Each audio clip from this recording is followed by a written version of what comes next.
Hello everyone, my name is Shreyas and welcome back to the channel learn with Shreyas. और आज हम लोग बात करने वाले हैं इंडियन आर्यन इन्वेजन थ्योरी के बारे में। वीडियो शुरू करने से पहले बात कर लेते हैं कि आज वीडियो में क्या क्या हम कवर करेंगे। सबसे पहले हम लोग बात करेंगे इंडियन आर्यन इन्वेजन थ्योरी है क्या, और फिर उसके बारे में फिर ये कहाँ से आया, इसका ओरिजिन क्या है, क्यों ये थ्योरी आई, इसके बारे में बात करेंगे। फिर हम बात करेंगे कि बहुत से लोग इस थ्योरी को रॉन्ग क्यों मानते हैं, गलत क्यों मानते हैं, उन सब पॉइंट्स के बारे में बात करेंगे। तो चलिए वीडियो को शुरू कर लेते हैं। Let's get into the video.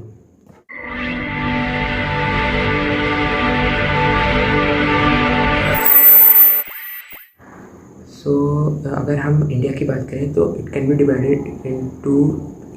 Be classified into two parts, the south India and the north India.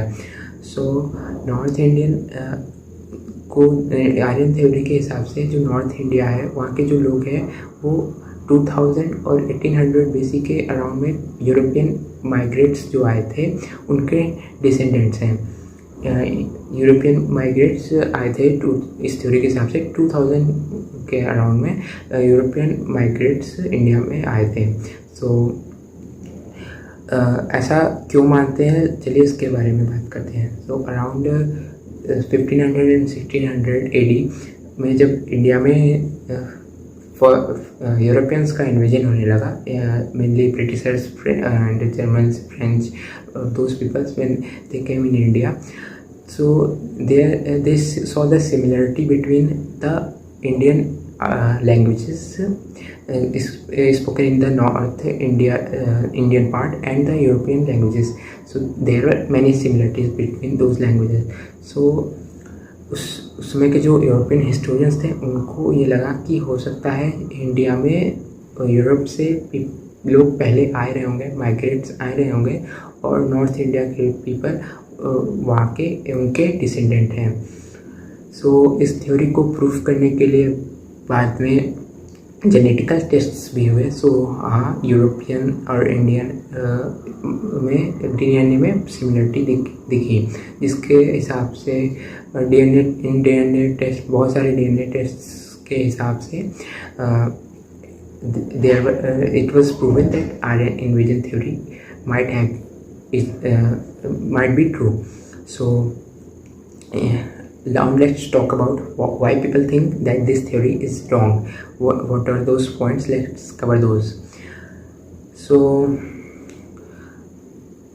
अगर हम लैंग्वेज सिमिलरिटी की ही बात करें तो नॉर्थ इंडिया और साउथ इंडिया में, मेनली इंडिया में दो तरीके की लैंग्वेजेस हैं, इंडियन आर्यन ग्रुप की लैंग्वेजेस और द्रविडियन लैंग्वेजेस। तो अगर हम लैंग्वेज सिमिलरिटी की बात करें तो इंडियन आर्यन लैंग्वेज की जो सबसे पुरानी लैंग्वेज है संस्कृत, और द्रविडियन लैंग्वेज की जो सबसे पुरानी लैंग्वेज है तमिल, जिसमें से तमिल ज़्यादा पुरानी है।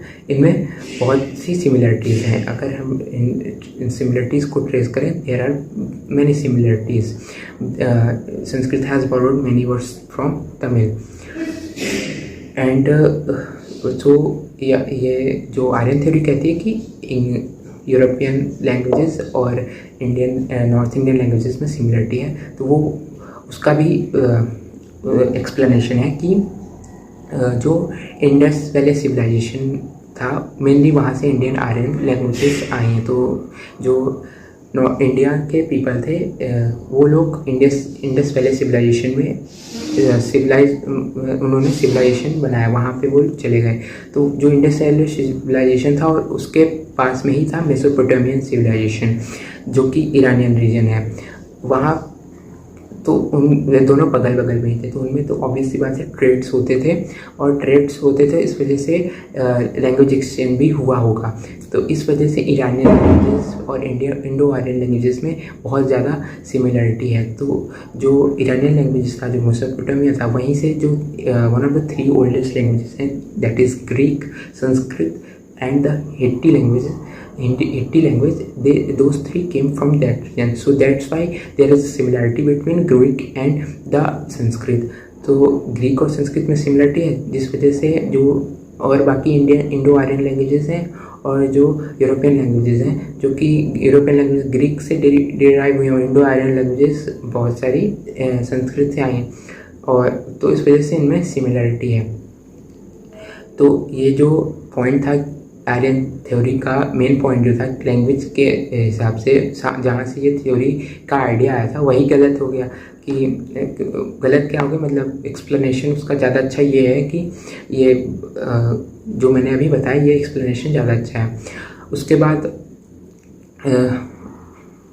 अगर जेनेटिकल टेस्ट की ही बात करें तो ह्यूमंस में ये सबको ही पता होगा कि ह्यूमंस का जो जीन होता है वो 99.9% सेम ही होता है। सो और उसके अलावा अभी एक जेनेटिकल टेस्ट हुआ है कि 4000 BC के अराउंड एक स्कल का एक स्कल फाउंड हुआ है इंडस वैली रीजन में। सो उस जेनेटिकल टेस्ट के हिसाब से पाया गया कि जो नॉर्थ इंडियन या साउथ इंडियन जो हैं सारे ही उस ग्रुप ऑफ पीपल जो उस समय रहते थे उनके डिसेंडेंट हैं। तो जो जेनेटिकल टेस्ट वाला पॉइंट था वो भी रॉन्ग प्रूव हो गया। तो इस वजह से जो है बहुत से लोग इंडियन आर्यन थ्योरी को गलत मानते हैं। तो आपका क्या मानना है आप कमेंट सेक्शन में ज़रूर बताइएगा। वीडियो अच्छा लगा हो तो लाइक करिएगा, शेयर करिएगा, और अगर ऐसे ही वीडियो और देखने हैं तो चैनल को सब्सक्राइब जरूर करिएगा। मिलते हैं नेक्स्ट वीडियो में और किसी ऐसे ही टॉपिक के साथ। See you in the next video. Till then bye bye.